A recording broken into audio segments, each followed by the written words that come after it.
ओम शांति। आज भुवनेश्वर उड़ीसा के सब जोन के भाई बहनों से आज मिल रहे हैं।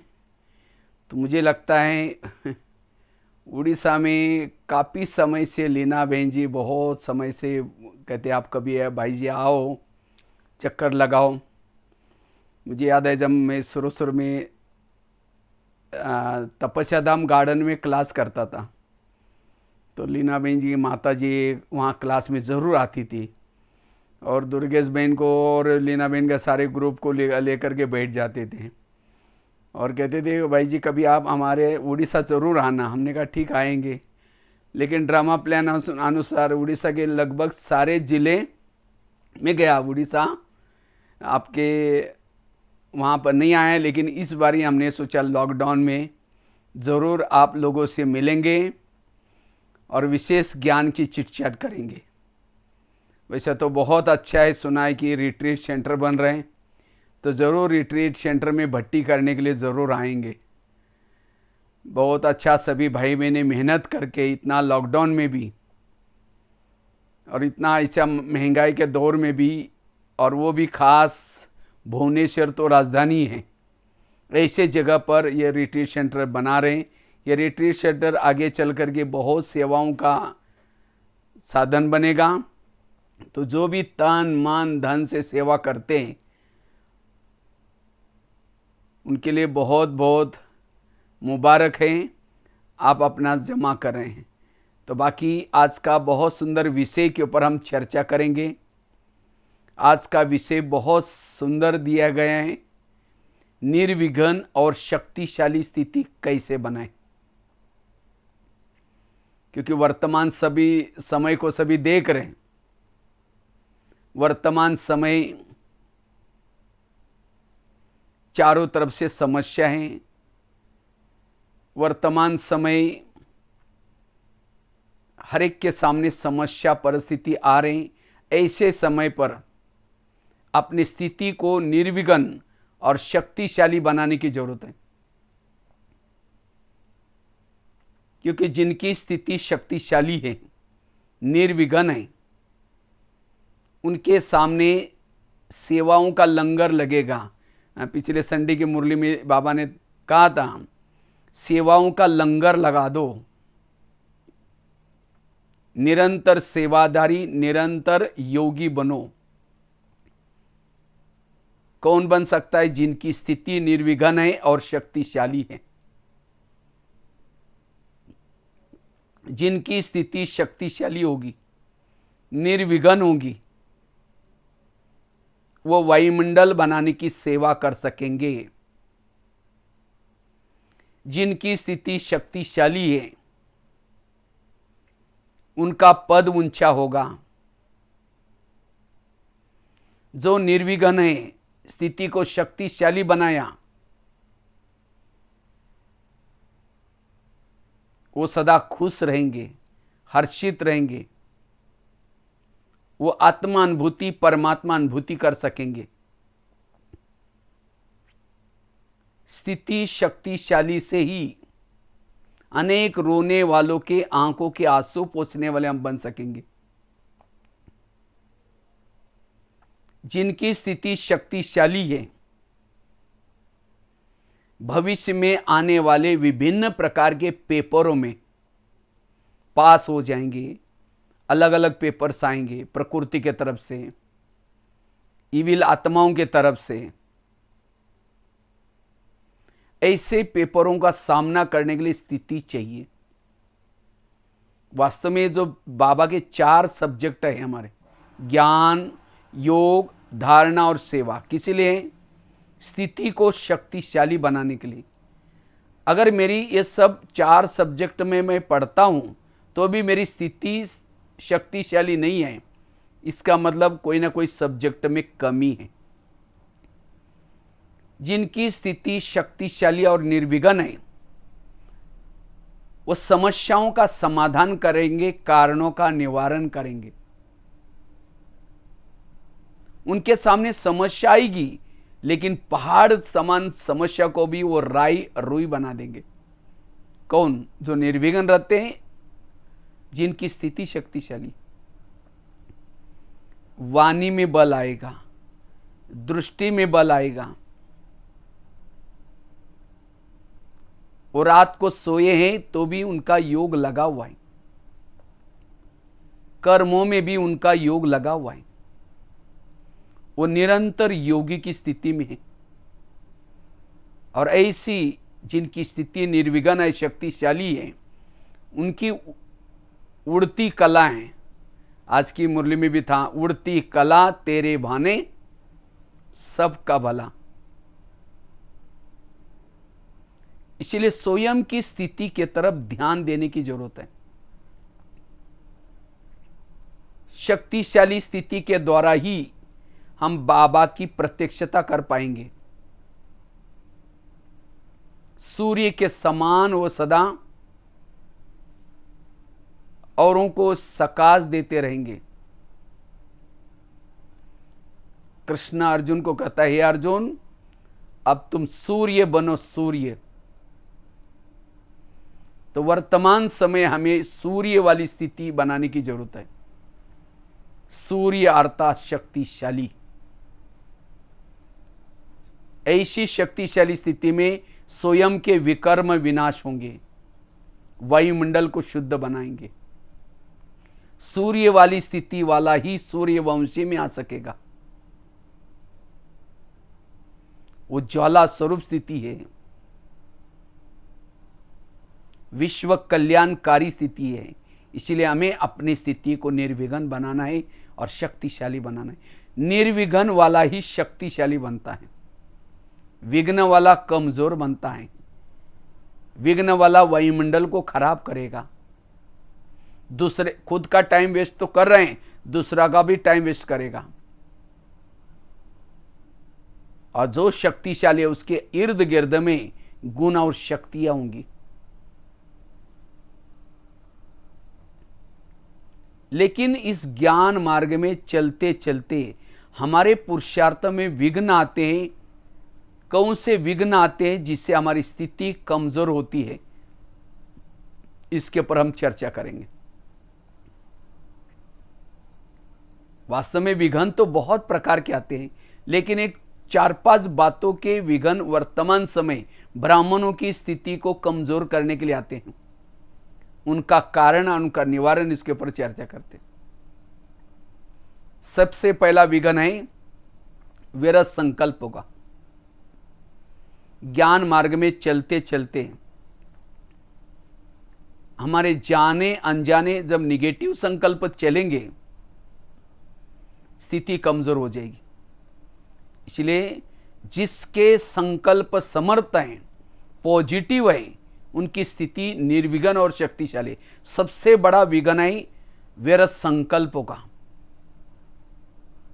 संकल्प बीज है, अगर बीज ही निगेटिव है, उसके बोल निगेटिव, वृत्ति निगेटिव, दृष्टि निगेटिव, दृष्टिकोण निगेटिव, सब कुछ निगेटिव।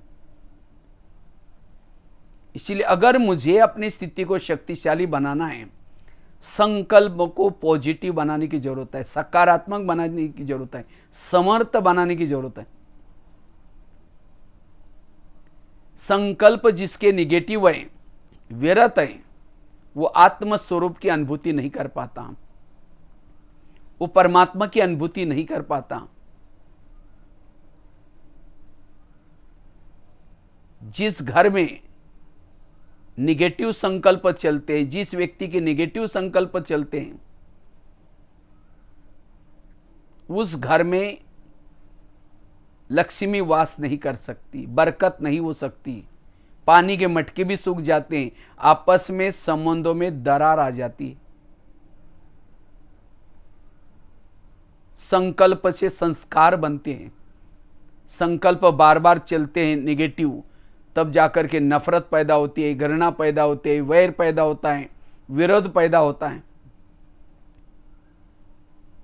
इसलिए सदा समर्थ, जिनके संकल्प कम चलते हैं, पॉजिटिव चलते हैं, उसकी ऊर्जा बचते हैं, उसी ऊर्जा का नाम है आत्मा।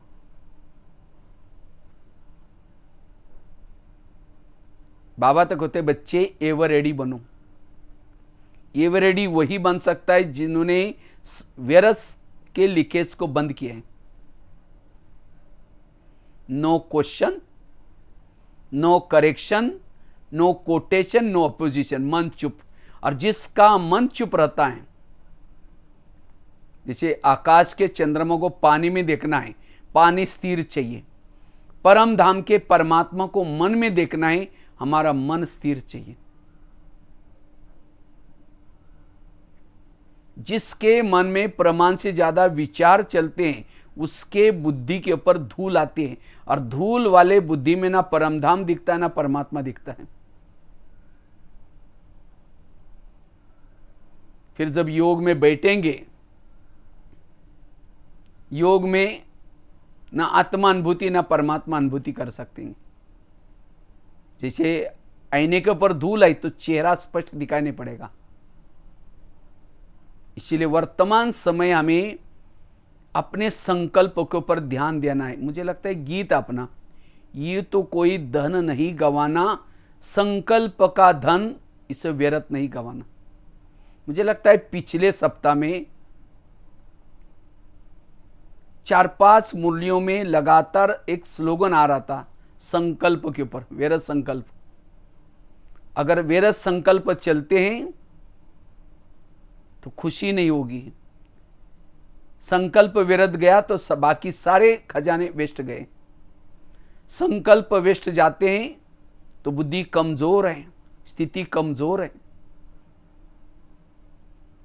संकल्प से सारा कल्प चलता है। अगर मुझे कल्प को अच्छा बनाना है तो संकल्प को पॉजिटिव बनाना है।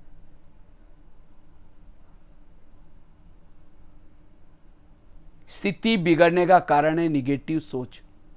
टीवी खोलो निगेटिव, अखबार खोलो निगेटिव, किसी के पास जाकर के बैठो निगेटिव। मुरली है पॉजिटिव सकारात्मक सोच का स्रोत।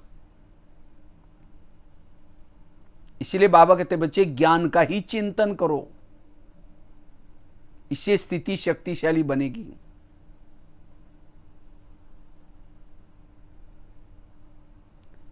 आजकल वैसे कोरोना का प्रकोप चल रहा है। ये बीमारियों का कारण भी निगेटिव विचार। शरीर की 70% जो बीमारी हो रहे हैं निगेटिव से। कहते हैं ये कोरोना के प्रकोप से बचने के लिए हमें रोग प्रतिकात्मक शक्ति बढ़ाने की जरूरत है। तो रोग प्रतिकात्मक शक्ति पॉजिटिव थिंकिंग से, सकारात्मक से, सहनशील बनने से, साइलेंस में रहने से बढ़ती है।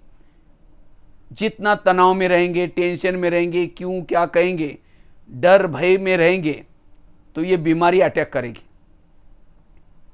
इसीलिए कहते भी है ना, जिसका पाँव गरम, पेट नरम, दिमाग ठंडा, वहाँ डॉक्टरानी की जरूरत नहीं है। पाँव गरम चाहिए, पेट नरम चाहिए और दिमाग ठंडा चाहिए। लेकिन आजकल उल्टा होता है, पाँव रहते ठंडे और दिमाग रहता है गरम। इसलिए पिछले सप्ताह में 21 जून को हमने योगा डे मनाया। योगा 2 प्रकार का, एक फिजिकली, दूसरा मेंटली। फिजिकली योगा करने से ब्लड सर्कुलेशन होता है, इससे हमारी शरीर की फिटनेस अच्छी रहती है। संतुलित आहार खाने से पेट नरम रहता है, और पॉजिटिव सकारात्मक सोचने से, कम सोचने से दिमाग ठंडा रहता है। जिसकी ये 3 चीजें अच्छी हैं वो हेल्दी, वेल्दी और हैप्पी है। शुद्ध भोजन और पॉजिटिव। इसीलिए हमारे प्रधानमंत्री जी ने खास एक मंत्र सबको पक्का कराया, हमारे लिए जान अच्छी है तो हमारे लिए जान है, हमारी हेल्थ अच्छी है तो हमारे लिए दुनिया है। तो व्यर्थों से बचना है। ये ज्ञान केवल सत्युग के लिए नहीं है, वर्तमान समय भी हमें मनोबल को बढ़ाने के लिए पॉजिटिव सोचना है। जो पॉजिटिव सोचता है परिस्थिति उसके लिए वरदान बनती है। परिस्थिति के समय जो निगेटिव सोचता है वही परिस्थिति उसके लिए अभिशाप बनती है। दुखी वही है जो निगेटिव सोचता है, सुखी वही है जो पॉजिटिव सोचता है। सुख और दुख की परिभाषा। इसीलिए कहते हैं नजर बदलो तो नजारे बदल जाएंगे। अपने सोच को बदलो, सब कुछ बदला हुआ नजर आएगा। इसलिए अगर स्थिति को शक्तिशाली बनाना है, विधेयी स्थिति बनानी है, अशरीरी बनानी है, उसके लिए हमें अपने सोच को सकारात्मक बनाना है। आज किसी को पेट की बीमारी होती है, ईर्ष्या वाले विचार चलाए पेट की बीमारी होगी। आज कईयों को दूर का कम दिखता है, दूसरे की बुराई को आंखें फाड़ फाड़ के देखते हैं, दूर का कम दिखाई पड़ेगा। आज किसी को स्पॉन्डिलाइट होता है, रास्ते में जा रहे हैं, वो क्या करता है, ये क्या करता है, इधर उधर देखने वालों को स्पॉन्डिलाइट। डॉक्टर एक बड़ा सा पट्टा लगाते गले में, 6 महीना ना इधर देखेगा ना इधर देखेगा। आज किसी का ब्लड प्रेशर बढ़ गया, बीती हुई बातों को याद किया, ब्लड प्रेशर बढ़ गया। शुगर, दूसरों को अपने कंट्रोल में रखने की कोशिश करेंगे। Brain tumour, brain haemorrhage, negative से सोचने से, ज्यादा सोचने से। कुकर को गैस के ऊपर रखते तो गर्म होता है, गर्म होते होते सीटी मारना शुरू करता है। कुकर सीटी मारेगा तो सब्जी पकाएगा, लेकिन कोई मनुष्य सीटी मारेगा तो। ये क्रोध क्यों आता है? एक दिन से नहीं आता, कई दिनों से निगेटिव सोचेंगे, उसे क्रोध उत्पन्न होता है। और 1 सेकंड का क्रोध कई दिनों के लिए पश्चाताप करा सकता है। इसीलिए पॉजिटिव रहना, पॉजिटिव रहने वालों के पास सहन शक्ति आती है। सहन शक्ति बड़ी बहन है, बाकी शक्तियां उसकी छोटी बहनें। सहन शक्ति आई, बाकी 7 बहनें आएंगी, शक्तियां 7 शक्ति आएंगी। शक्तियों के बच्चे हैं दैवी गुण, एक एक शक्ति के साथ 4-4 दैवी गुण है। वो है मास्टर सर्वशक्तिमान, वो विजयी बनेगा। इसलिए मुझे व्यर्थ नहीं सोचना, सदा समर्थ। समर्थ वाला भ्रुकुटी आसन पर बैठेगा, 100 मानों में रहेगा, 100 धर्म में टिकेगा। आजकल दुनिया में तनाव नाम है इसका। तनाव क्या है? ज्यादा सोचने से तन में आना, देह के भान में आना, यह है तनाव। फरिश्ता कौन है? आज बाबा ने कहा फरिश्ता बनो, उड़ते रहो। फरिश्ता अर्थात जिसका मन हल्का है, व्यर्थ नहीं सोचता, वो फरिश्ता है।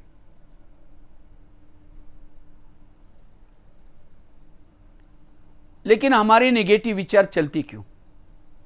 कई कहते हैं मैं इसके रास्ते में जाता नहीं, मैं इसने कभी बुरा किया ही नहीं, मैंने इसका, फिर भी ये मेरे साथ ऐसा क्यों करता है?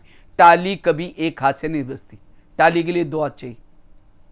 अगर कोई व्यक्ति मेरे साथ ऐसा वैसा करता है तो मैंने भी कभी उसके साथ किया था। मेरे आसपास के जितने भी लोग हैं, कोई मुझे देने के लिए आए, कोई मेरे से लेने के लिए आए, और जिन्होंने इस लेने देने को समझा उसका मन चुप रहेगा। कर्मों से शरीर बनता है, संबंधी मिलते हैं। मेरे जीवन के वर्तमान के प्रॉब्लम मेरे ही कोई पिछले जन्मों के कर्मों का हिसाब है। तो इसलिए हर परिस्थिति में मन को चुप रखो। द्वापरयुग में मूर्तियां वही बनेंगे जो वर्तमान में मूर्ति बनता है। मूर्ति अर्थात no question, no correction, no quotation, no opposition, मन चुप। और उससे हमारी स्थिति शक्तिशाली बनेगी। इसलिए संकल्प पर ध्यान। एक शिष्य गुरुजी के पास गया, कहता है गुरुजी मैं बहुत भक्ति करता हूँ, दान करता हूँ, लेकिन मुझे कुछ अनुभव नहीं हो रहा है। तो गुरुजी हंसने लगे, बात तो सही है। कहते 3-4 दिन पहले मैं बगीचे में बैठा था, 5-6 युवा आ गए, उनको बहुत प्यास लगी थी। तो गुरुजी ने कहा वो सामने कुआं है, वहाँ बाल्टी है, रस्सा है, जाके पी के आ जाओ। वो 5-6 युवा वहाँ चले गए, बाल्टी को रस्सी से बांधा, कुएं में छोड़ा, पानी खींचा, पानी कुछ नहीं मिला। दोबारा बाल्टी डाली, फिर खींचा, पानी नहीं मिला। तीसरी बार, चौथी बार छोड़ के चले गए, प्यासे गए। कुएं में पानी था, बाल्टी थी, रस्सा था, तो भी प्यासे गए। क्यों? बाल्टी को छेद था, वो बाल्टी छेद वाली थी। इसी तरह आज वो तो कुएं के पास गया था, हम तो सागर के पास है। हमारे पास मन बुद्धि है, बाल्टी है, मेहनत भी करते हैं, लेकिन अगर मन में निगेटिविटी है खाली रह जाएंगे। इसलिए अब हमें समयानुसार व्यर्थ सोचना बंद करना है। कहते हैं प्रभु चिंतन करो। प्रभु का काम है भक्तों के, बच्चों के जीवन में जो प्रॉब्लम है उसका समाधान करना। हमारा काम है उनका चिंतन करना। हम कहते हैं मेरा क्या होगा, मेरा कैसा होगा, बच्चों का क्या होगा, दुकान का क्या होगा। जैसे अभी समस्या ही कोरोना की, ये समस्या केवल आपके सामने नहीं आई, विश्व की सबके सामने आई। जैसे यात्रा करते हैं तो कोई ना कोई साइड सीन्स आते हैं, इसी तरह जीवन भी हमारे एक यात्रा है, और इसी यात्रा में ये साइड सीन आया है तो जाएगा भी। इसलिए समर्थ बनना, पॉजिटिव बनना, और जो पॉजिटिव रहता है वो विजय बनता है। इसीलिए वर्तमान समय अपने संकल्पों को बचाना, वो स्थिति को निर्विघ्न बना सकता है, पॉजिटिव बना सकता है, शक्तिशाली बना सकता है।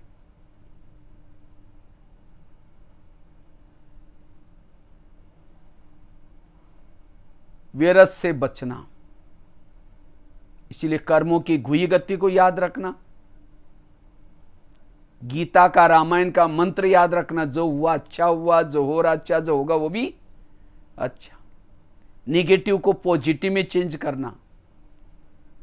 कई युक्ति है, उन टोटल ये जो बाबा का ज्ञान है संकल्पों को कम चलाने के लिए ज्ञान है। अगर इतना ज्ञान सुनने के बाद फिर भी मेरे संकल्प चलते हैं, ज्ञान को नहीं समझा। और जो संकल्प पर कंट्रोल करता है, स्टॉप कहेंगे तो स्टॉप हो जाए, वही 1 सेकंड में, क्योंकि अंतिम समय का पेपर 1 सेकंड का होगा, उसमें पास हो सकता है।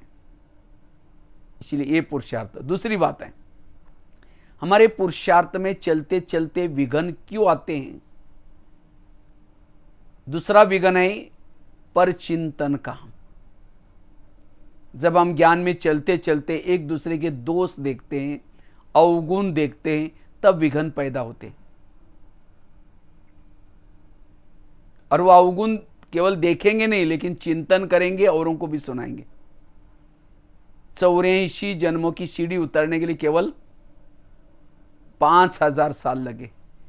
अब हमको वापिस वो सीढ़ी चढ़नी है, कितना दिन मिले हैं? 1 जन्म, वो भी पूरा नहीं मिला। किसी को 10 साल, किसी को 5 साल, आगे पता नहीं और कितने मिलने वाले हैं।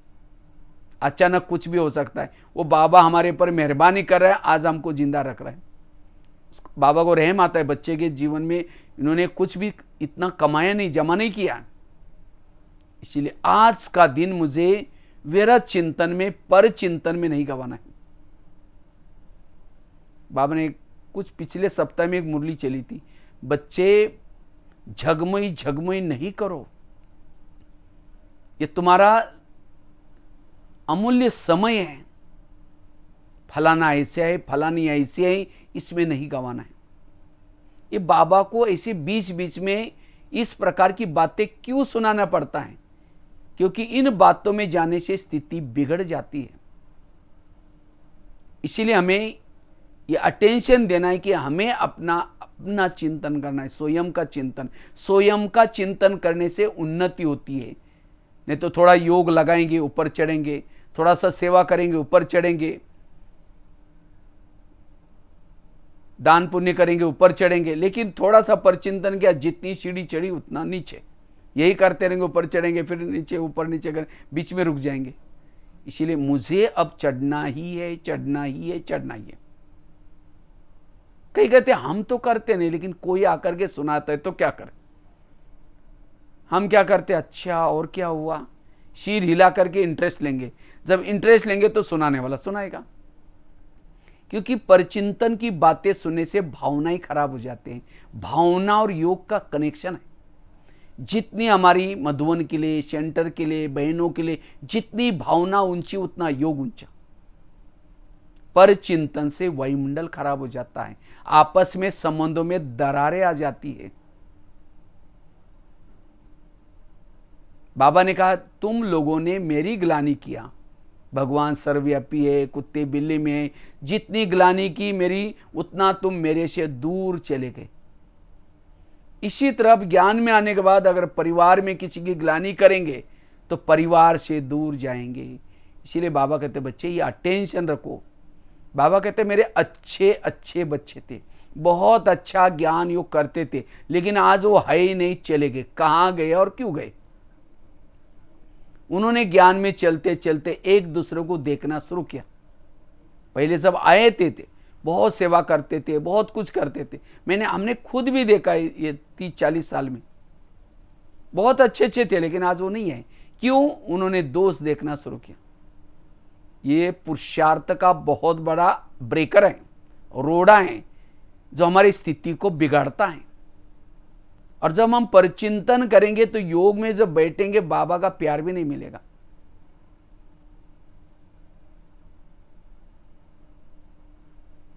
इसलिए बाबा ने ये भी बातें बताई कि बच्चे, हर एक का पार्ट अपना अपना है, हर एक की विशेषता अपनी अपनी है। जैसे नाटक चलता है, नाटक में हर एक को स्क्रिप्ट मिलती है। अब जैसा जो स्क्रिप्ट बजाता है वो तो स्क्रिप्ट के अधीन है।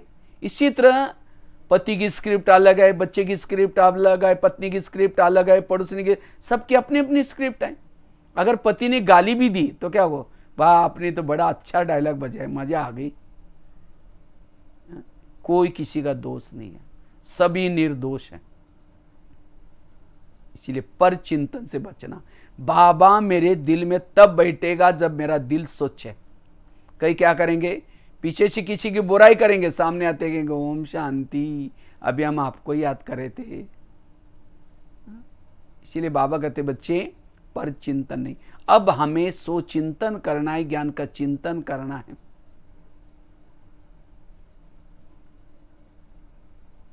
एक शिष्य था, रोज सत्संग में आता था। तो एक दिन गुरुजी को प्रश्न कहा कि गुरुजी मुझे एक वरदान चाहिए। तो गुरुजी ने कहा क्या वरदान चाहिए? कहता मेरे अंदर, मेरे बारे में सबके अंदर क्या चलता है ये मैं जानना चाहता हूँ। तो गुरुजी ने कहा ठीक है, मैं वरदान देता हूँ, साथ में एक छड़ी देता हूँ।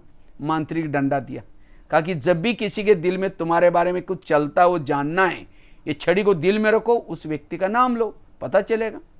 तो शिष्य को वरदान दिया, छड़ी दिया, वो शिष्य चला गया। अचानक रास्ते में उनको याद आई, पहले मैं गुरुजी की चेकिंग करता हूं। तो छड़ी को दिल में रखा, गुरुजी का नाम लिया, थोड़ी सी छड़ी काली हो गई। तो गुरुजी को लगता है अरे गुरुजी के अंदर मेरे बारे में कालापन है, तो उनको गुरुजी गुरुजी बना करके फायदा क्या? आश्रम में आना बंद हो गया। 1 दिन हो गया, 2 दिन हो गया, 1 महीना हुआ। तो गुरुजी उनके घर में गए, कहते कि क्या जी आजकल आप आश्रम में नहीं आते? नहीं जी, मेरे थोड़ा घर में मेहमान आते हैं, मेरी तबीयत खराब है, ऐसे ऐसे बोलने लगे। कहा कि आप 6 साल से आते थे, आंधी आए, तूफान आए। नहीं जी, नहीं, जरूर कुछ बात है। कहा कि गुरुजी आपके अंदर मेरे बारे में कालापन है। जो छड़ी दिया ना, मुझसे देख लिया। गुरुजी ने कहा अच्छा ये बात है क्या, लेकिन तुमने देखा कि तुम्हारे अंदर औरों के बारे में कितना कालापन है? कहा कि नहीं देखा। देखो, शिष्य ने छड़ी को दिल में लगाया अपने और अपना खुद का नाम लिया, पूरी छड़ी काली हो गई। गुरु की तो थोड़ी काली थी, लेकिन उसकी अपनी पूरी काली, अपनी काली दे करके सिर झुकाया, शर्म आई। गुरुजी ने कहा कोई बात नहीं, मैं भी जब आश्रम में आया था शुरू में, मेरी भी छड़ी पूरी काली थी। मैंने तपस्या करते करते इतनी बची है, वो तो मैं कर ही रहा हूं, लेकिन तुम मेरे को देख करके आश्रम में नहीं आओगे, जो तुम्हारी सफेद बन रही वो भी काली हो जाए। तब शिष्य हाथ जोड़ के कहता है गुरुजी आज मैं कितनी बड़ी भूल करने जा रहा था।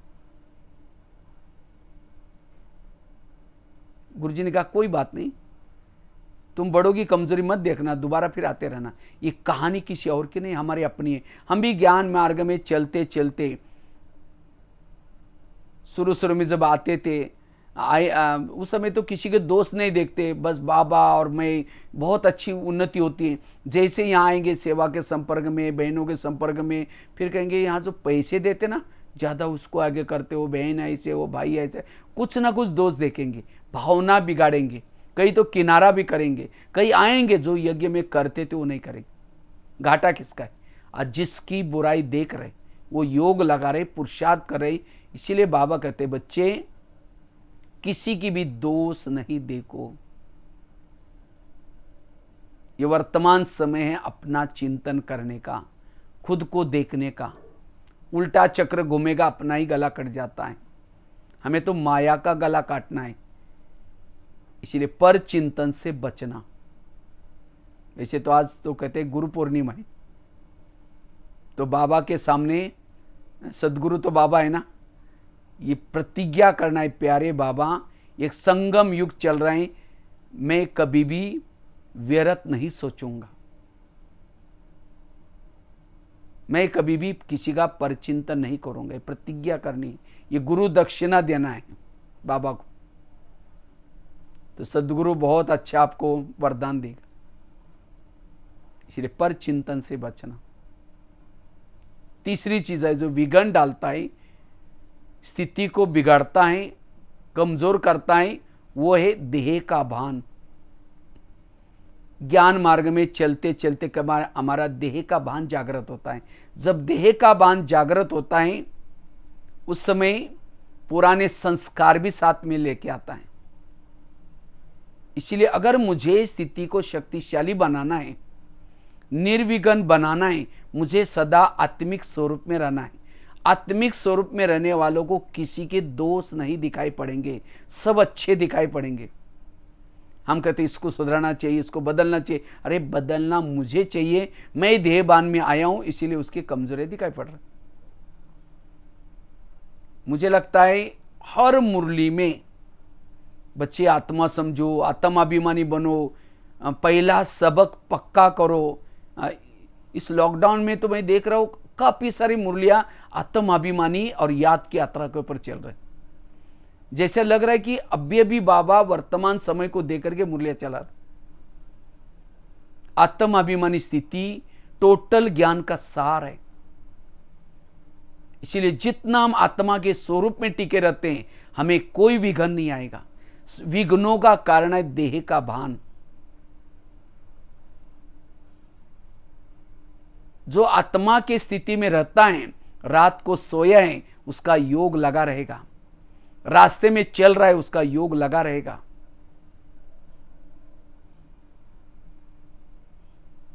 वाइब्रेशन फैलेंगे। जितना आत्मा के स्वरूप में रहेंगे, हमारे कोई भी पुराने संस्कार जागृत नहीं होंगे।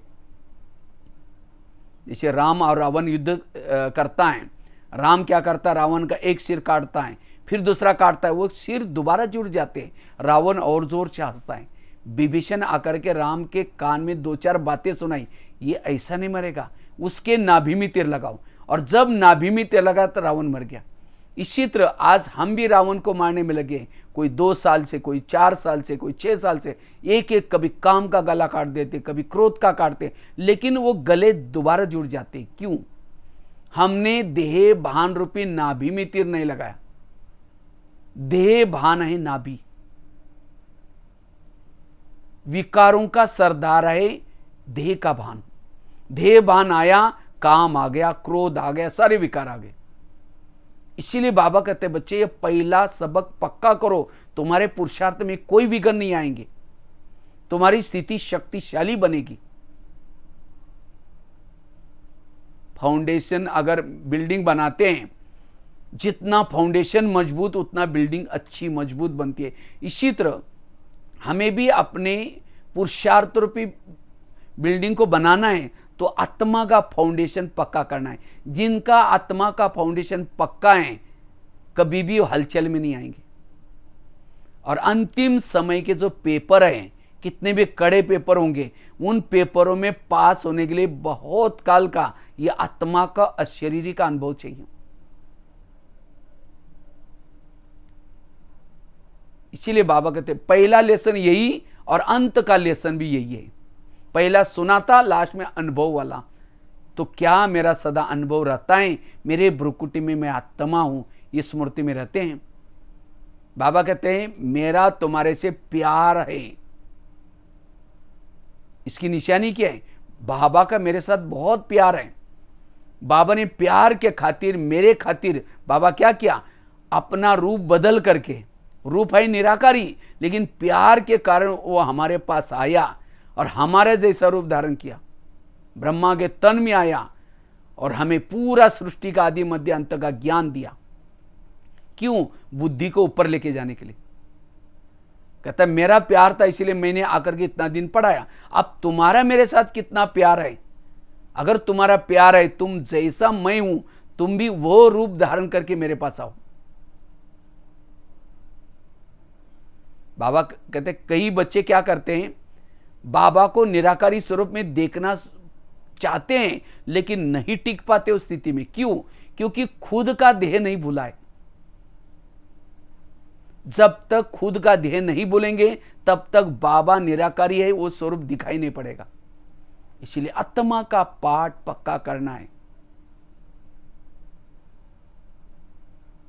जितना आत्मा का पाठ पक्का करेंगे, ये गीत भी है ना, यही कही बाबा नजर नहीं आते। किसको नहीं आते? देह भान वालों को नजर नहीं आते। इसीलिए आत्मा के स्वरूप में जो खुद को भूल जाता है, खुदा उसको भूल जाता है।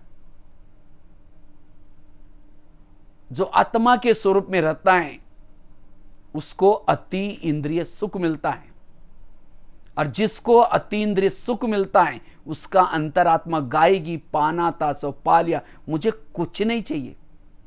तृप्त, भरपूर, सदा हर्षित, मुक्त, संतुष्ट रहेंगे। जैसे कोई जिलेबी खाता है, उसको मुरी दो, मुरमुरा नहीं कहेगा इतनी अच्छी चीज खाई, अब मुझे मुरी नहीं चाहिए क्योंकि जिलेबी खाई। इसी तरह जिसने अतीन्द्रिय सुख का अनुभव किया आत्मानुभूति के द्वारा, उसको विकारों का, संस्कारों का सुख फीका लगेगा। वो कभी भी आत्माभिमानी वाले सिवाय परमात्मा के और कहीं भी आकर्षित नहीं होंगे। और आत्माभिमानी वालों की बुद्धि संसार में कहीं भी नहीं लगेगी। आत्माभिमानी वालों को सभी इंद्रियों पर कंट्रोल होगा। इसीलिए ये पुरुषार्थ करना है, इससे हमारी स्थिति शक्तिशाली रहेगी। आत्माभिमानी वाला कान खुले हैं, आंखें खुले हैं, देखते हुए बिना देखने की अवस्था रहेगी। इसीलिए यह है पुरुषार्थ। कई कहते हैं मुझे सहन ही नहीं होता। सहन करने का पुरुषार्थ नहीं, पुरुषार्थ है आत्माभिमानी का।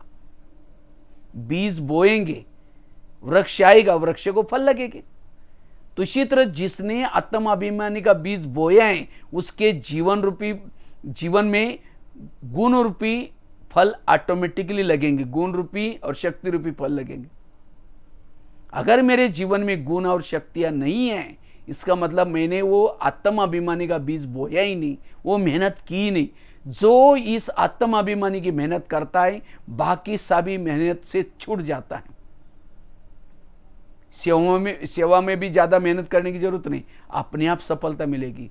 योग में भी सफलता मिलेगी, धारणा में भी सफलता मिलेगी। इसीलिए आत्मा का लेसन, विधेय स्थिति का लेसन, यह शॉर्टकट का पुरुषार्थ। कैसे भी कड़े संस्कार पर जीत प्राप्त कर सकते हैं। तो इस लेसन को पक्का करने के लिए पवित्रता की धारणा, 7 स्वरूपों का अभ्यास, सम्मान में स्थित रहना, निरहंकारी बनना, इन बातों की आवश्यकता है। मैं तो इसके गहराई में नहीं जा रहा हूं, नहीं तो आत्माभिमानी का 1 घंटे का टॉपिक। तो कहने का मतलब स्थिति बिगड़ती क्यों है? देह भान में आने से। इसलिए मुझे देही अभिमानी बनना है। 2 बातें बताएं, हमारे पुरुषार्थ में विघ्न क्यों आते हैं। पहली बात बताई, 3 बातें सुनाई। पहली बात बताई, स्थिति बिगड़ने का कारण है व्यर्थ संकल्प। दूसरी बात बताई, स्थिति बिगड़ने का कारण है परचिंतन। तीसरा बात बताई, देह भान। इसलिए देह भान के बजाय देहियाभिमानी, आत्माभिमानी, परचिंतन के बजाय सोचिंतन, व्यर्थों के बजाय सकारात्मक, पॉजिटिव। चौथी बात है, हमारे पुरुषार्थ में विघ्न क्यों आते हैं। चौथा कारण है हमारे पुरुषार्थ में जो विघ्न आते हैं, विघ्न कहीं और से नहीं आते, हमारी खुद की कर्मेंद्रिय के द्वारा विघ्न आते।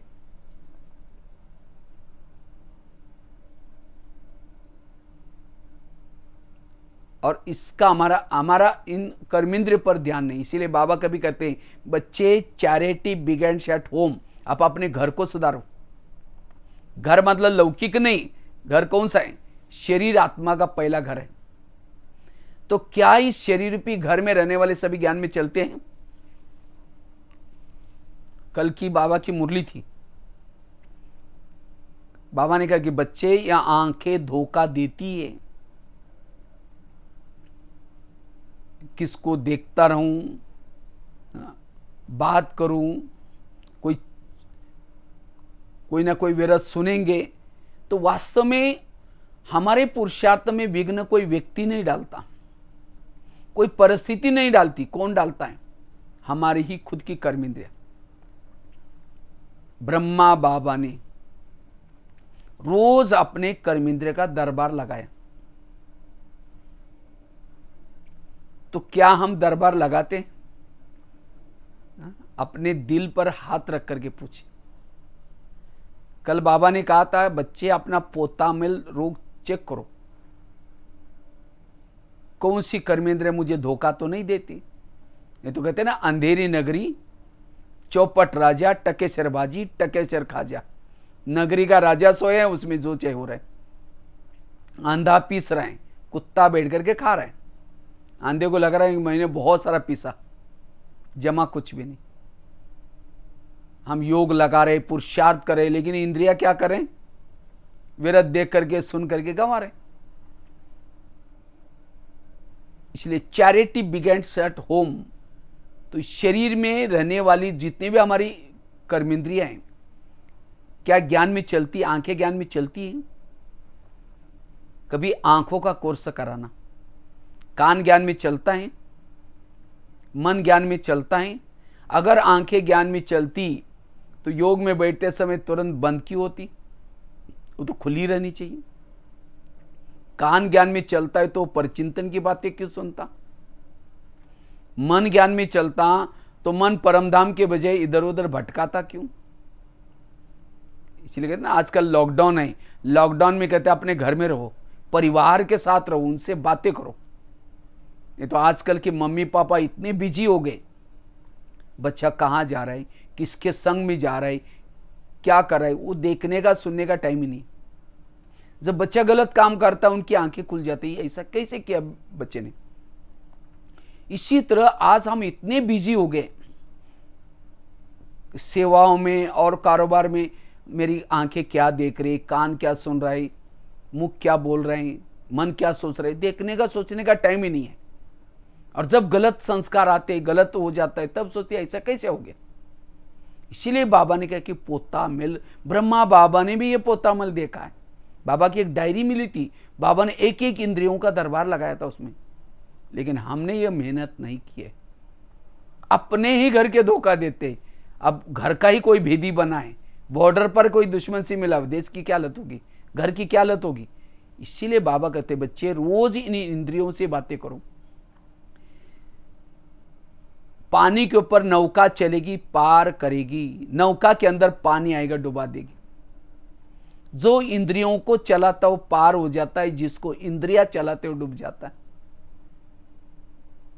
इसलिए इस घोड़ों को, इसकी घोड़ों की लगाम बुद्धि के पास चाहिए, कंट्रोलिंग पावर, रूलिंग पावर। और इससे भविष्य के राजा बनने वाले। इस शरीर रूपी देश को परिवर्तन करने से जब हमारी हर इंद्रिया श्रीमत प्रमाण चलेगी, तब हमारे संस्कारों में, व्यवहारों में परिवर्तन दिखाई पड़ेगा। क्योंकि माता बड़ी अच्छी है, ये भाई बहुत अच्छा है। अच्छा मतलब क्या? उसका इंद्रियों पर संयम है।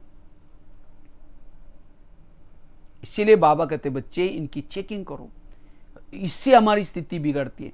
जैसे प्रधानमंत्री जी शांति में दिल्ली में कब बैठेंगे? जब उनके पार्टी के सारे लोग एक्यूरेट काम करेंगे। अगर एक कोई गलत काम करता है, उनकी नींद फिट जाती है। इसी तरह आत्मा को शांति तब होगी जब उसके शरीर रूपी देश में, ये शरीर में जितनी भी इंद्रिय, वो हर इंद्रिय अपनी अपनी ड्यूटी एक्यूरेट करे। एक ने गलत काम किया, आंखों ने गलत देखा, आत्मा की नींद पीट गई, शांति भंग हो गई। हाथ ने थप्पड़ मार दी जोर से, आत्मा की नींद पीट गई। इसलिए हर इंद्रियों की मेरी एक्यूरेट ड्यूटी चलती है। कई कहते सत्युग कब आएगा और कितना साल बाकी है। बाबा कहते सत्युग पहले अपने में बनाओ। सत्युग का गायन है एक धर्म, एक राज्य, एक भाषा, एक कुल, एक मत।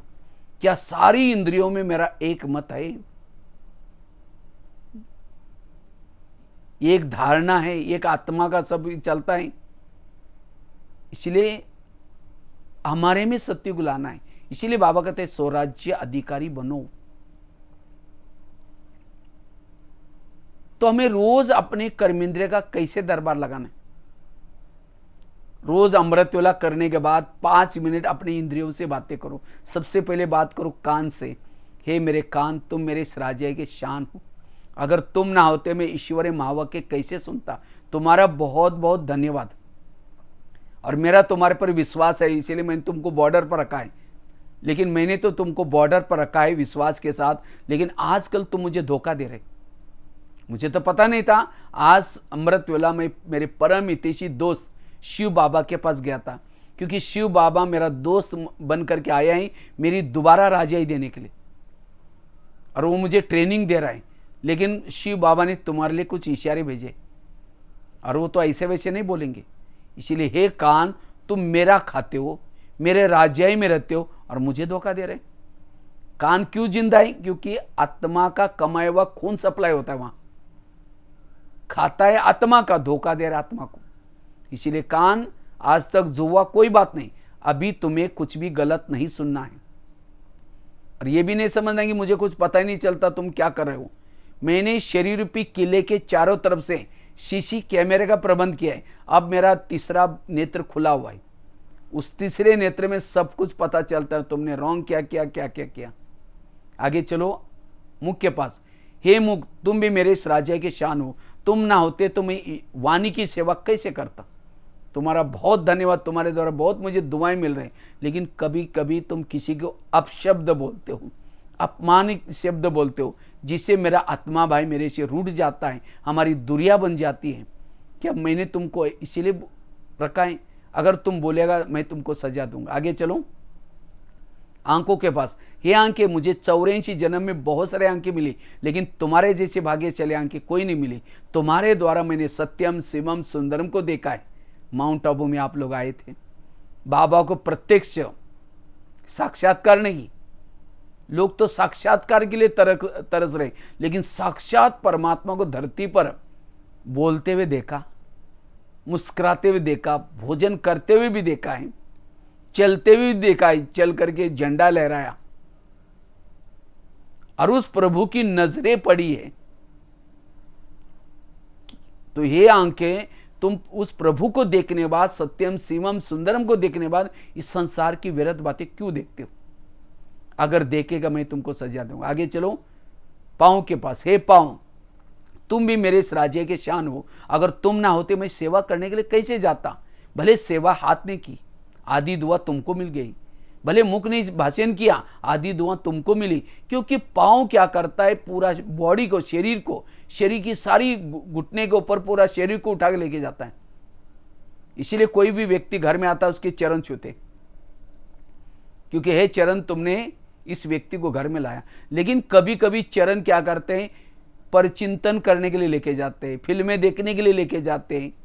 उस समय हे पांव तुम कहना, हे कान तुम जाओ परचिंतन सुनो, या हे मुख तुम करके आओ। मैं नहीं जाऊंगा, मैं राजा के लिए बेईमानी का काम नहीं करूंगा। हर इंद्रियों में अंदर राजा के प्रति, आत्मा के प्रति रिगार्ड चाहिए। कई माता कहते मेरा कोई सुनते ही नहीं बच्चे, मेरे बच्चे सुनते ही नहीं। क्यों नहीं सुनते? जिसकी इंद्रियां नहीं सुनती उसका कोई नहीं सुनेगा। जब हमारी हर इंद्रियों का आत्मा के प्रति रिगार्ड होगा तो मुझे भी सब लोग रिगार्ड देंगे। मुझे रिगार्ड क्यों नहीं दे रहे? क्योंकि मेरी इंद्रियां मुझे रिगार्ड नहीं दे रहे। अनुशासन, अनु मतलब आत्मा, शासन, जिस आत्मा का शासन बॉडी पर है वही दूसरों पर शासन कर सकता है। इसीलिए बाबा कहते हैं स्वराज्य अधिकारी बनो। ऐसे मन के साथ बात करो, बुद्धि के साथ बातें करो। हे बुद्धि, मैंने सारी इंद्रियों में से चुन करके तुमको मंत्री बनाया, और वो भी साधारण मंत्री नहीं हो, तुम गृह मंत्री हो, पूरा कारोबार तुम्हारे हाथ में। लेकिन तुमने तो गृह मंत्री बन करके मेरे पूरा कारोबार को क्या किया तुमने, ऐसे निर्णय लिया जो मेरी पूरी राजाई गंवा दी, मुझे पूरा रावण के जेल में डाल दिया। क्या यही मेरे विश्वास का फायदा लिया?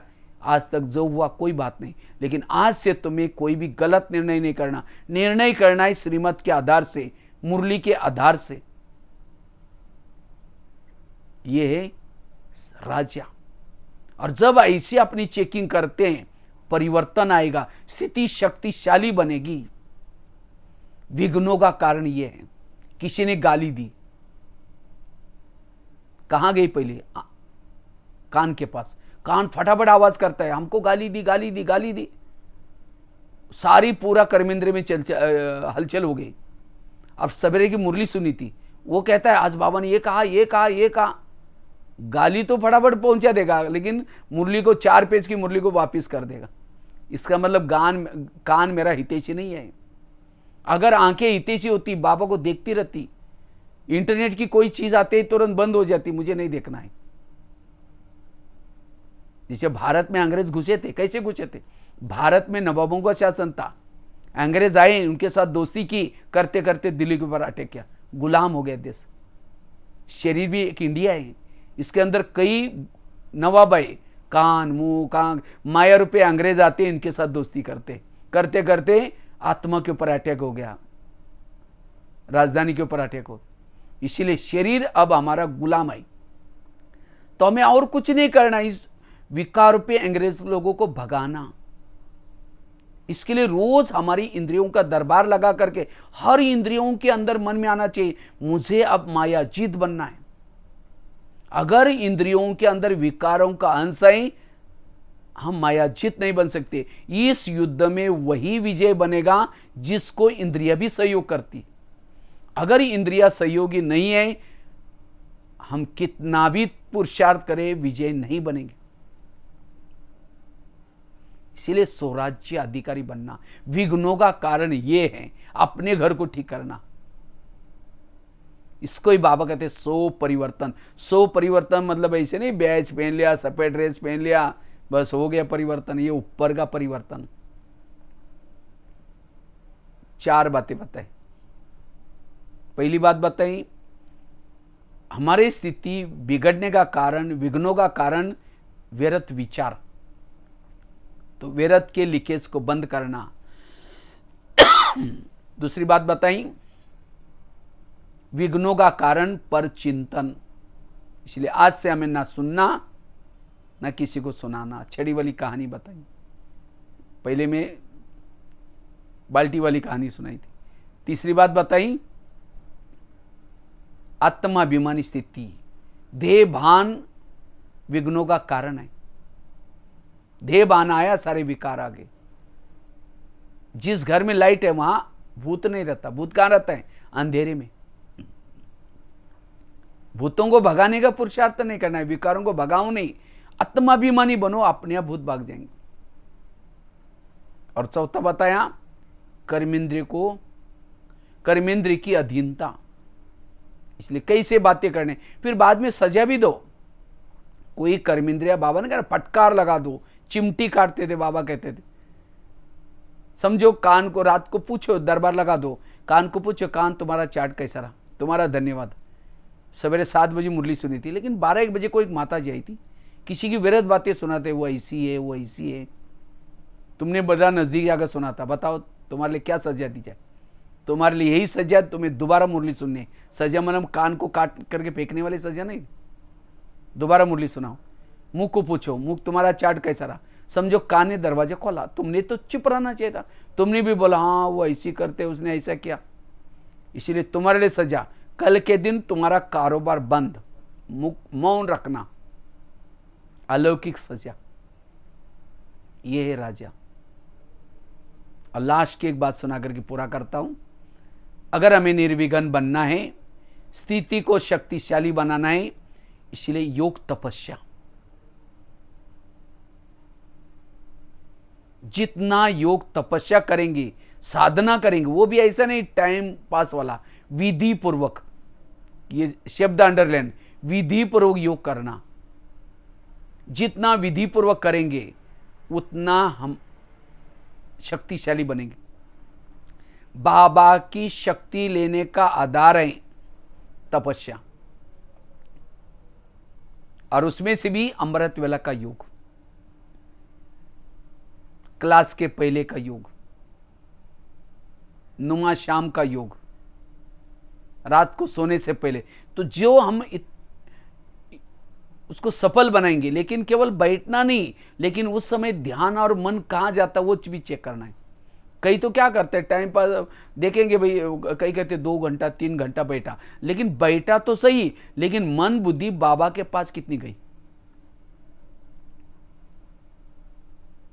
ध्यान में भी बैठने के बाद चेक करो कि ध्यान कहाँ है, क्योंकि हमारा योग है बुद्धि और मन का। तो बुद्धि क्या चीज है? बुद्धि के कैमरा है, कैमरे के सामने जो चीज है वो टीवी में दिखती है। बुद्धि जिसको देखते वो मन में विचार आते हैं। बुद्धि क्या चीज है, मैं एक छोटा सा एग्जांपल आपको देता हूं। समझो मैंने अभी इसी समय आपको कहा, इसी समय आप लोग ओम शांति भवन के सामने खड़े हैं। ओम शांति भवन, बैकग्राउंड में पहाड़ी है, सफेद कलर किया हुआ है, 2 साइड पर 2 योगी है, बीच में घड़ी है, और आप बीच के गेट से अंदर जा रहे ओम शांति भवन के अंदर, सीढ़ियां चढ़ करके। जैसे अंदर गए, एक बहुत अच्छा स्वर्ग का मॉडल रखा हुआ है वो देख रहे हैं। वहां से आप अंदर गए ओम शांति भवन के अंदर, पीछे एक चक्र बना हुआ है, जो सृष्टि चक्र को एक घड़ी के रूप में बनाया है, उसको देख रहे। फिर एक सर्व आत्माओं का पिता का चित्र लगा हुआ है स्टेज के पास, बाबा का बीच में चित्र है, बड़ा सा फोटो है। वो देख करके ओम शांति भवन का आप नीचे पांडवन में आए।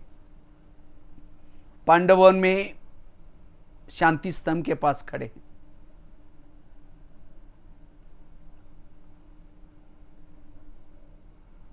दो चक्कर लगा करके आप झोपड़ी के तरफ जा रहे हैं। झोपड़ी से मैं जाते समय एक झूला भी रखा हुआ है बाजू में। वहां से आप झोपड़ी में गए, एक गदीला रखा है जहां बाबा पत्र लिखते थे।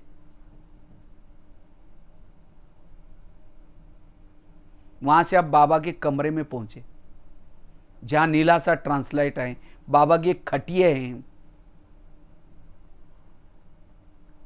आप वहां अनुभव कर रहे, बाबा वहां रहते थे। एक फोटो भी है, बनियान पहन करके बाबा वहां खटिया पर बैठे हैं।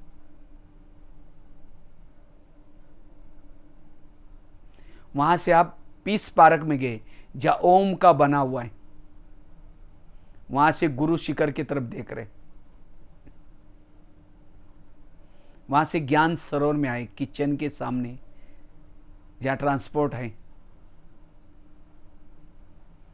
वहां से आप नीचे शांतिवन में डायमंड हॉल में आए।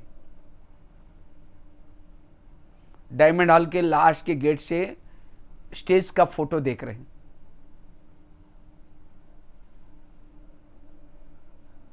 वहां से तपस्या धाम गार्डन में आए। थोड़ा सा पीछे मुड़कर एक पहाड़ी पर देखा जहां ओम शांति लिखा हुआ है। दिखाई पड़ा? आप लोग भुवनेश्वर में बैठे, आसपास में बैठे, घरों में बैठे, शरीर से वहां बैठे, लेकिन अभी आपको जैसे बोला ये 4 धाम की यात्रा करने के लिए आप आए थे। कैसे आए? आत्मा आई, आपकी आत्मा भी वही बॉडी में थी, तो यहां आंखें भी वही थी। यहां कौन आया? बुद्धि आई। बुद्धि देखती है। जैसे आपको मैंने विजन बताया, ये बताया, वैसे वैसे विजन सामने आते गए। इसको कहते आपका योग। आप मधुवन में 4 धाम में था, ऐसे ही यहां बैठे हुए भी आप अनुभव करो। अपना तीसरा नेत्र खोल करके ऊपर चलो बुद्धि के द्वारा, चांद सूरज तारांगन से भी पार।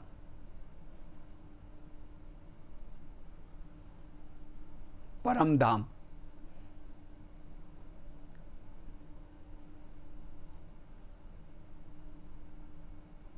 सर्वशक्तिवान के पास, जहां शांति ही शांति है।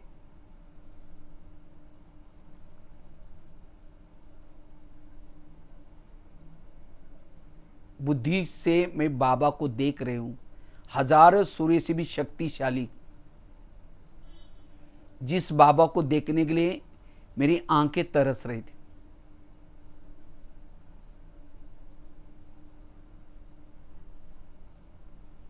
बाबा के पास जाते ही जैसे मेरे आत्मा के अंदर की सारी निगेटिव एनर्जी समाप्त होती जा रही, मेरा बुद्धि रूपी नेत्र क्लियर होता जा रहा है।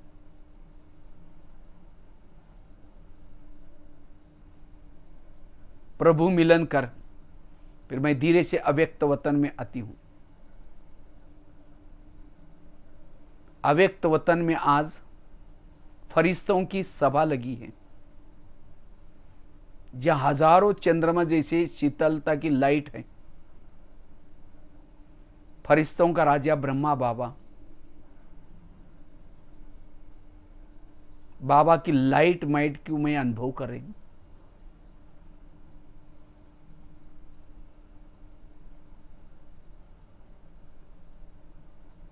सभी फरिश्तों से नई मुलाकात करके फिर मैं वापिस अपने भौतिक जगत में आती हूं। जैसे मैं बुद्धि के द्वारा यहां पहुंचती हूं, मैं लाइट माइट विश्व में फैला रही हूं, एक एक शहर के ऊपर जाकर के, देश के ऊपर। तो इसको कहते हैं बुद्धि से यात्रा करना, विजन। और जब हम जैसे मोबाइल को चार्ज करते तो कैसे करते हैं, मोबाइल को प्लग के पास लाते हैं, दोनों तारे डालते हैं, स्विच चालू करते हैं, और ऐसे नहीं कि तारों को डालते निकालते हैं, 1-2 घंटा ऐसे बैठते तब चार्जिंग होता है। इसी तरह शरीर मोबाइल है, आत्मा उसकी बैटरी है। तो आत्मा को चार्ज करने के लिए हमें क्या करना है, योग में जब बैठते हैं मन और बुद्धि की तार को ऊपर बाबा के पास लगाना है। बुद्धि विजन देखती रहे, मन उसके बारे में सोचता रहे। ये दोनों क्रिया जब हमारे साथ में चलती है तब एकाग्रता आती है। नहीं तो होता क्या, हम बुद्धि को काम नहीं देते, विजन नहीं देते, और तब जाकर के मन फिर क्या करता है, वापिस बुद्धि के पास आता है। इसीलिए हमें विधि से योग, और ऐसे नहीं कि हम तारों को डालते। जब हम योग कहीं क्या करते हैं, योग में आ रहे हैं, आते आते रास्ते में कुछ सब्जियां देखी, फिर सोचेंगे चलो आज शाम को ये सब्जी बना देंगे। पहले सोचेंगे योग करेंगे, फिर योग में बैठेंगे, लाल लाइट चल रहा है, गीत बज रहे हैं, शुरू करेंगे मैं आत्मा हूँ, शांत स्वरूप हूँ। फिर सोचा रहे थैली तो लाए नहीं, फिर सोचोगे चलो मैं आत्मा हूँ। फिर कहेंगे यार घर में तो मेहमान आने वाला था, मैं सोचा रहा उसके लिए चना बनाऊँ लेकिन भिगो ही नहीं। तो इस तरह से व्यर्थ बातें चलती हैं, तार डाल रहे निकाल रहे। तो फिर जो आत्मिक स्थिति होनी चाहिए वो नहीं। इसीलिए हमें अटेंशन से योग में बैठना है। तो इसका तो काफ़ी लंबा टॉपिक है आज, जो हमने 1.5 घंटा तक संबलपुर वालों को किया था। योग को हम विधि से कैसे करना है, तो जरूर इस तरह से योग के ऊपर अटेंशन। तो अमृत वेला का योग, अलर्ट होकर के बैठना, क्लास के पहले योग, भले अभी लॉकडाउन है, क्लास में तो नहीं जा सकते, तो भी मैं तो बहनों की कमाल समझता हूँ कि देखो अचानक ये प्रॉब्लम हमारे सबके सामने आई। अब इतना अच्छा बाबा का ज्ञान की मुरली अब भाई बहनों तक कहीं से पहुँचाए।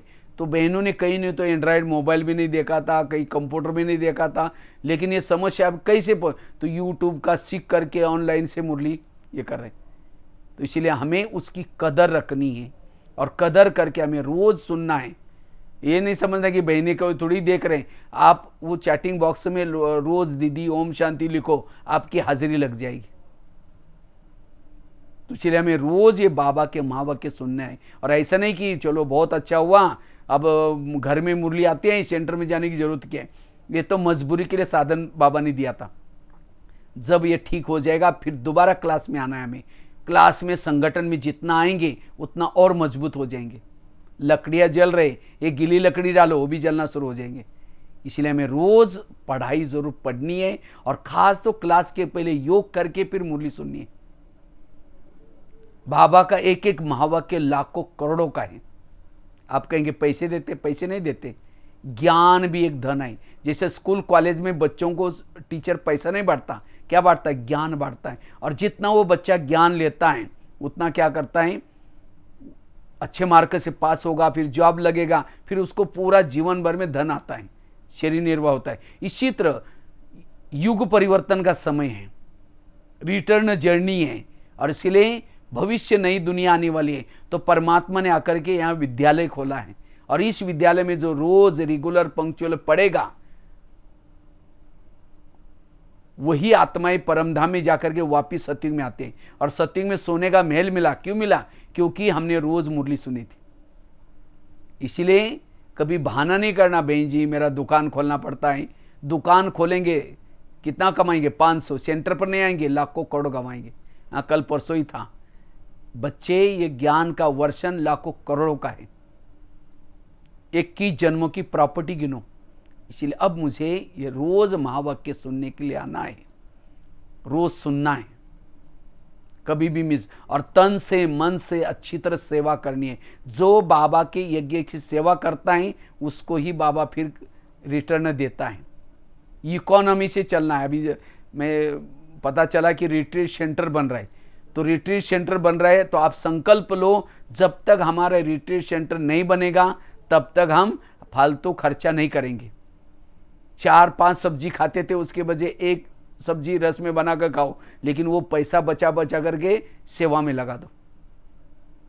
मुझे याद है जब मैं दिल्ली में रहता था गुलजार दादी के पास, उस समय ज्ञान सरोवर बन रहा था।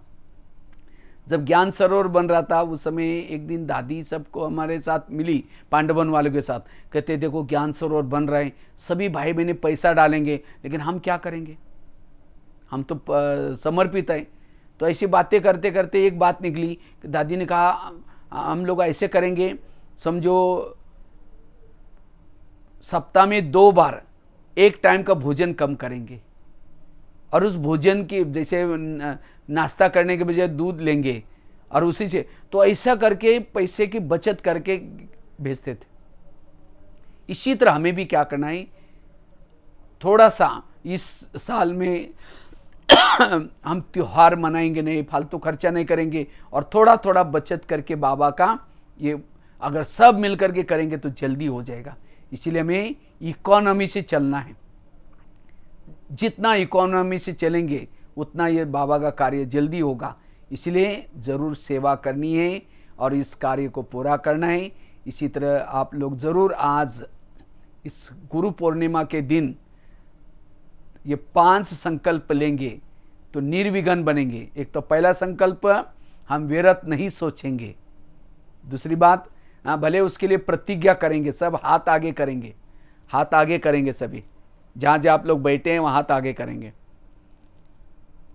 जैसे मैं संकल्प दूंगा वैसे लेंगे। प्यारे सदगुरु मीठे बाबा,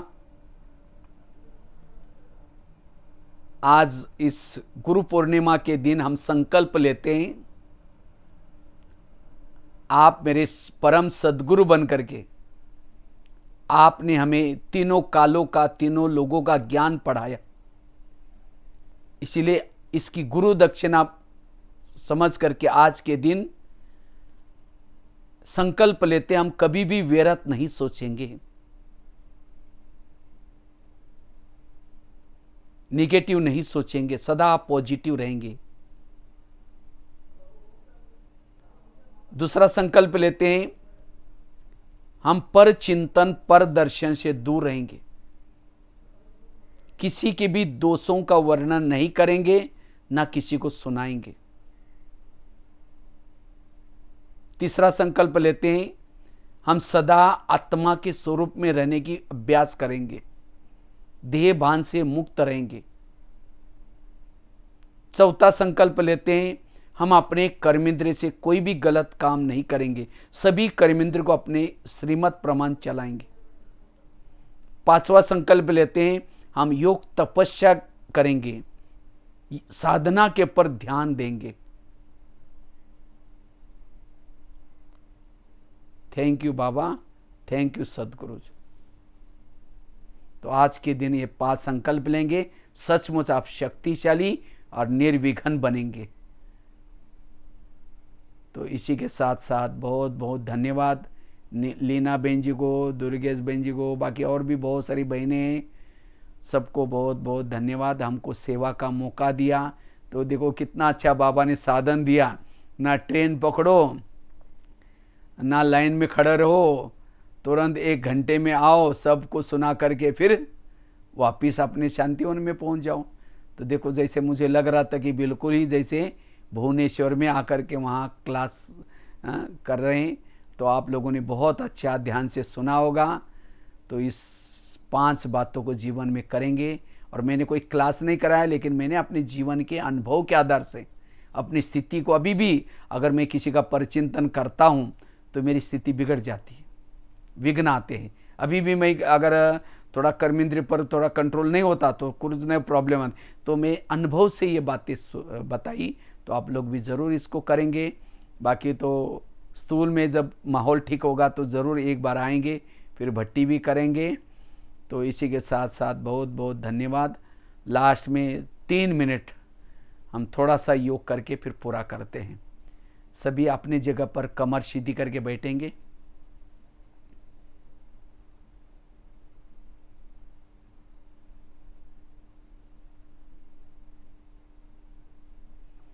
सभी अपने को भ्रुकुटी में आत्मा के स्वरूप का अनुभव करेंगे। मैं आत्मा भ्रुकुटी आसन पर बैठी हूं। यह शरीर मेरा एक वस्त्र है, शरीर मेरी एक डब्बी है। मैं आत्मा चैतन्य में हीरा हूं। शरीर मेरा एक मंदिर है। मैं आत्मा मूर्ति हूं। मैं इस संसार में आकर के पूरा कल्प में हीरो पार्ट बजाया। हर जन्म मेरा महान आत्माओं के साथ बीता। अब मेरी रिटर्न जर्नी है। अब युग पूरा हो गया, अब मुझे वापिस जाना है।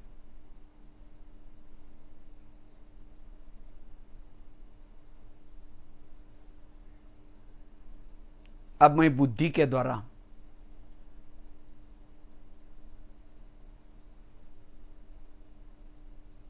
ऊपर की तरफ जा रही हूं।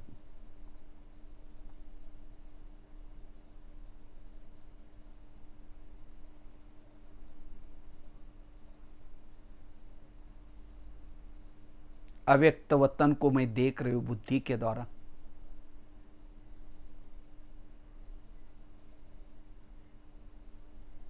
ब्रह्मा बाबा से मैं बुद्धि रूपी नेत्र से मिल रही हूं।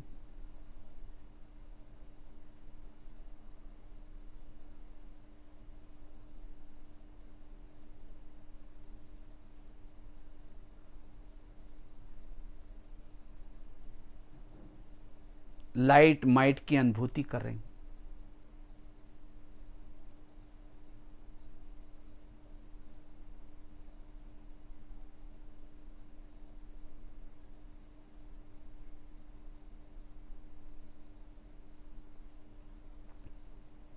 वापिस धीरे धीरे परम धाम की तरफ जा रही हूं। अपने मूल वतन में जा रही हूं।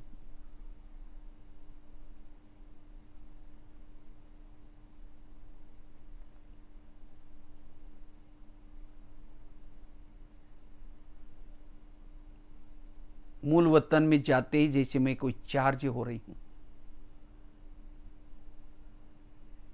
मेरे अंदर की सारी निगेटिव एनर्जी समाप्त हो गई। बिल्कुल मैं सर्वशक्तिवान के सम्मुख हूं।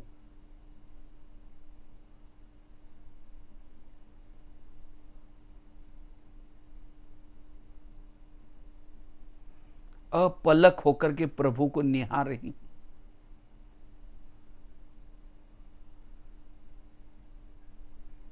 बाबा शांति का सागर है। मैं शांत स्वरूप की अनुभूति कर रही हूं। बाबा शक्ति का सागर है।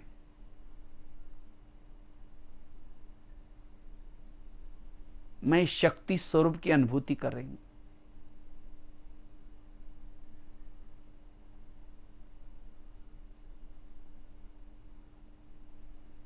बाबा के सानिध्य से ज्वाला स्वरूप बनती जा रही हूं।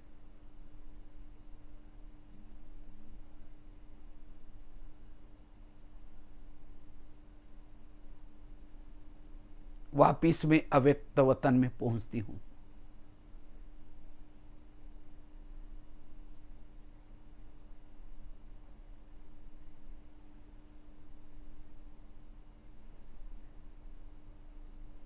बाबा के पास आते ही बाबा स्मृति दे रहे, तुम साधारण नहीं हो, शिव शक्ति हो। कल पहले भी तुमने असुरों का संहार किया था।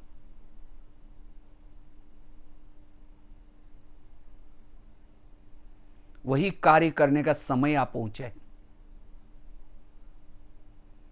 क्या तुम्हें अपने भक्तों की आवाज नहीं आती?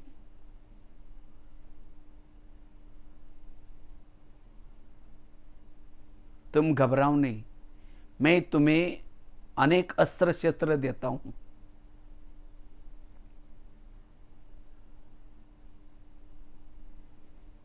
बाबा मुझे ज्ञान की तलवार दे रहे हैं। पवित्रता का कवच पहना रहे, शक्ति का प्रतीक त्रिशूल दे रहे।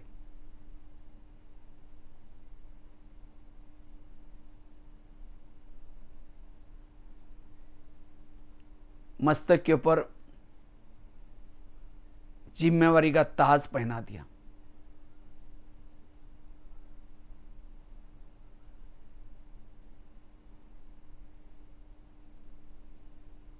विजय का तिलक लगाते हुए कहा, मैं स्वयं शिव तुम्हारे साथ में हूं, तुम शिवमय शक्ति हो।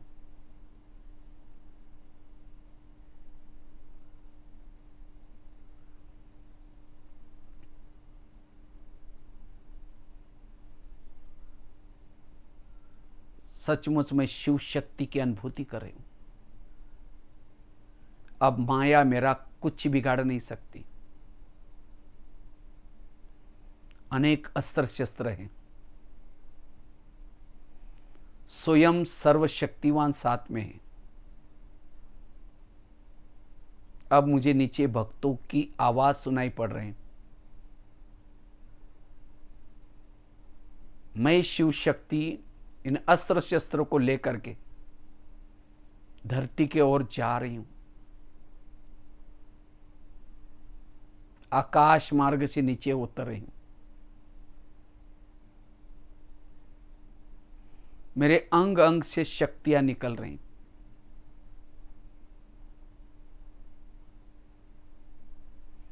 जैसे मैं धरती पर पहुंचती हूं,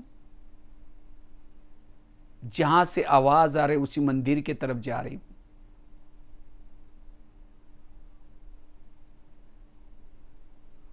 मंदिर के पीछे के दरवाजे से मूर्ति के पास जाकर के खड़ी हूं।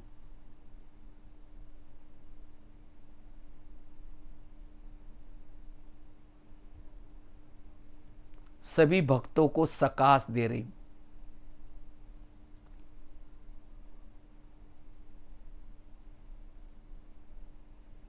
परमात्मा से प्राप्ति हुई शक्तियां दे रही हूं।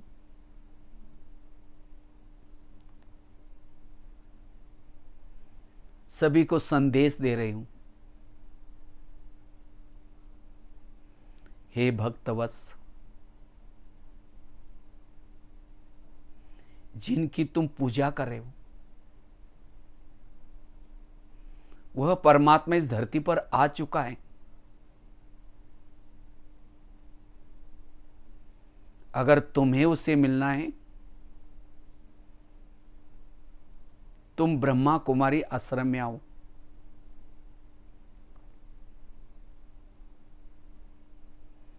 मैं देवी भी वही तपस्या कर रही हूं।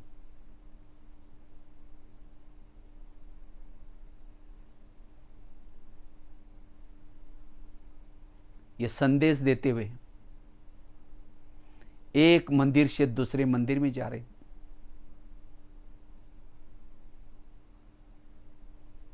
पहाड़ी पर स्थित होकर के संदेश दे रही हूं।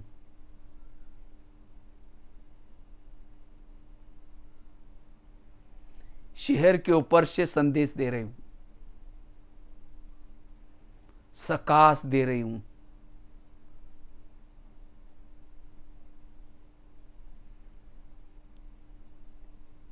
अलग अलग देशों के ऊपर जा करके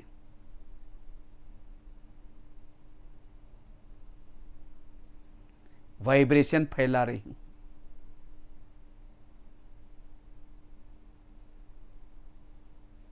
प्यारे बाबा, आपने क्या से क्या बनाया, मैं आपके उपकारों को कभी भी नहीं भूल सकती हूं।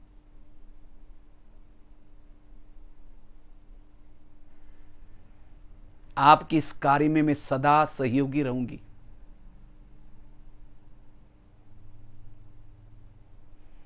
मां शीतला बन शीतलता की किरणें फैलाऊंगी।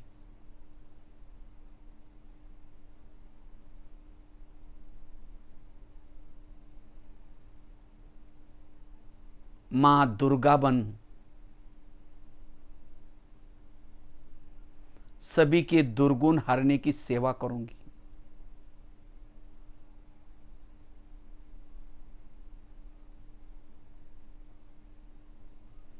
मां गायत्री बन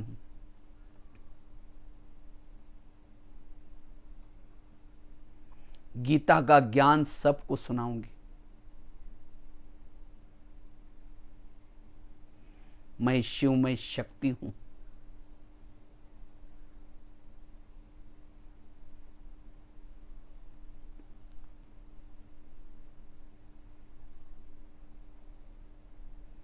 बेहद की वैरागी हूं। इस संसार में अब मेरा कोई नहीं है।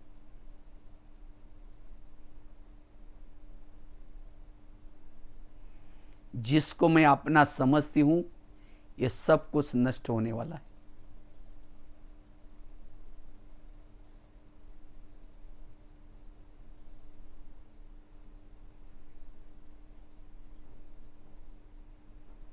मां ज्वाला देवी हूं।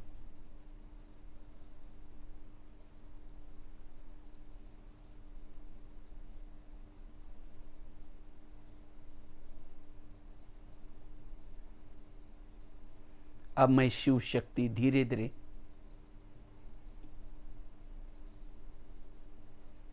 अपने अस्त्र शस्त्रों को समेट करके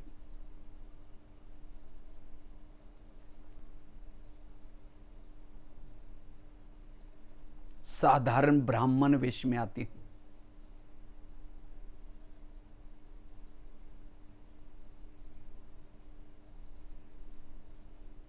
साधारण ब्राह्मण वेश में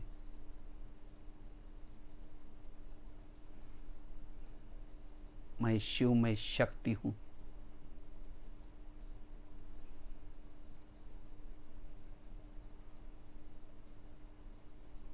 ओम शांति शांति शांति। इस तरह से नुमा शाम को हम विजन लेकर के अभ्यास करते हैं। इसे योग भी हो गया, सकाश देने की सेवा भी हो गई, और सारा दिन फिर जैसे हम जो विजन लेते हैं उसी स्वरूप में टिकना है।